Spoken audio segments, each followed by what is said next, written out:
Hey guys, Mike Wagner from Landscrapers here again. We're going to talk today about the chiller, okay? In this case, this is an AquaCal chiller.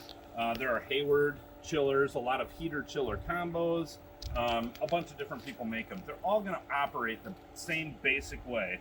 And what they are, the reason why they're the size of an air conditioner, whether they're a heat pump or whether they're a chiller or whether they're a combo, is they're actually condensers, just like your air conditioner.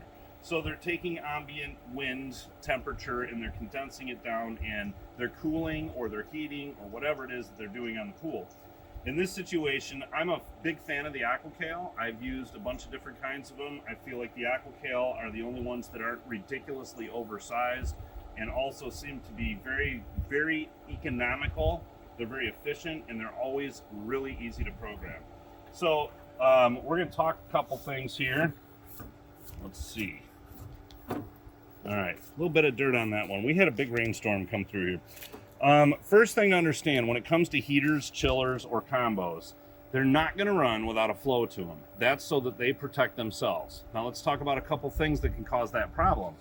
A, if you've got your pump set too low, like you're running your pump at 900 RPM, this puppy's not going to activate. And it's to make sure that it doesn't burn itself up or cause a problem. It needs a certain amount of water flow to go through in order to make sure that it can do what it's supposed to. So usually we find that if you're running anywhere over 2000 RPM, the thing's going fine. You can probably go less or more depending on the distance that your pump is away from your skimmer. In this case, our pump is actually quite a ways away from the skimmer. So it's just the amount of flow, gallons per minute, and I don't want to drive you crazy with math. So just trust me, if this isn't coming on, this isn't activating, you either have a flow problem because it's running too slow, or the other thing that's going to cause a flow problem, and you can check this out on how to diagnose a bad cartridge filter, is the cartridge filter. If you have too much junk in the system, or if the cartridge is oiled up and it's not letting anything through or not enough through, that's also going to slow the flow down. Even if you got the pump roaring, if it can't get through there, it's not going to get through the rest of the system. Also, if you have one of our setups here, in this case, this gentleman has a heater and he has a chiller. So there's going to be multiple Jandy valves. I covered this in the spa operation, how these Jandy valves or three-way diverter valves work. You want to make sure your flow is going properly to that particular item. And again, if you're in a situation like this gentleman has his open going through both of them, most of the time you're going to want to shut off the flow to the one, and that will force the full flow to go through this particular unit right here.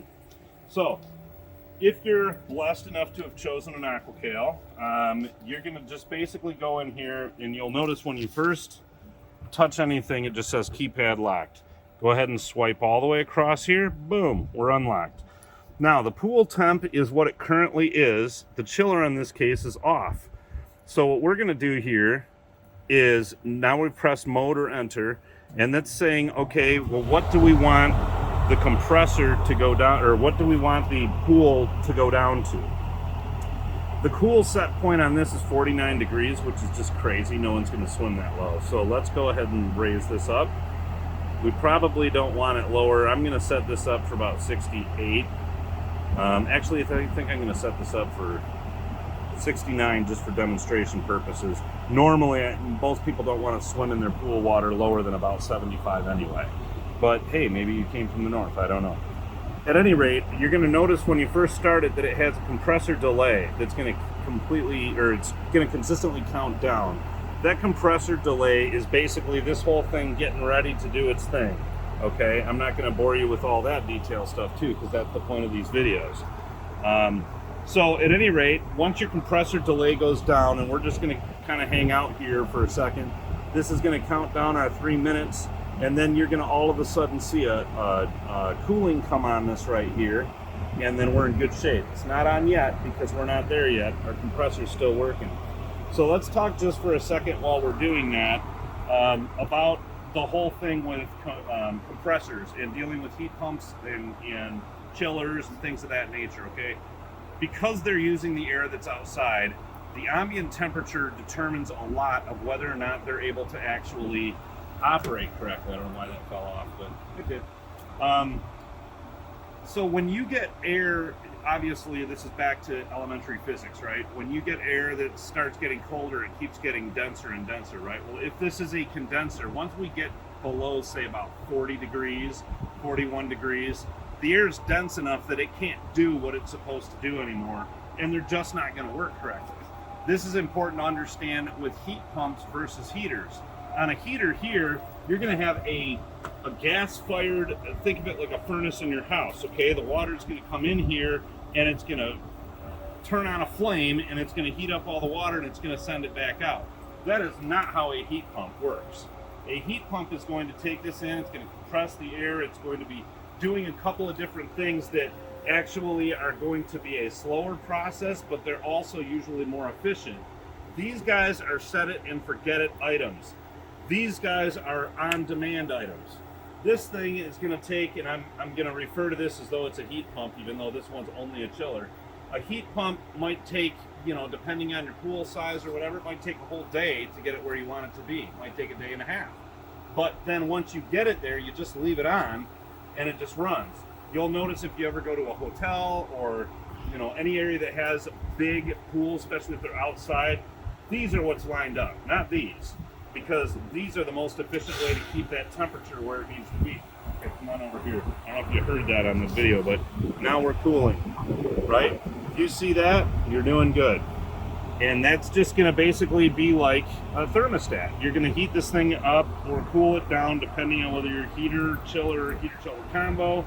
You're just gonna always set these things for the number, whatever your temperature is in the pool versus whatever you want it to be, and then it's going to heat it up there and it's going to shut off when it's done. When it senses a drop, it's going to kick back up again. Whatever it is, that's how these guys work. But again, I'm going to shut this one off.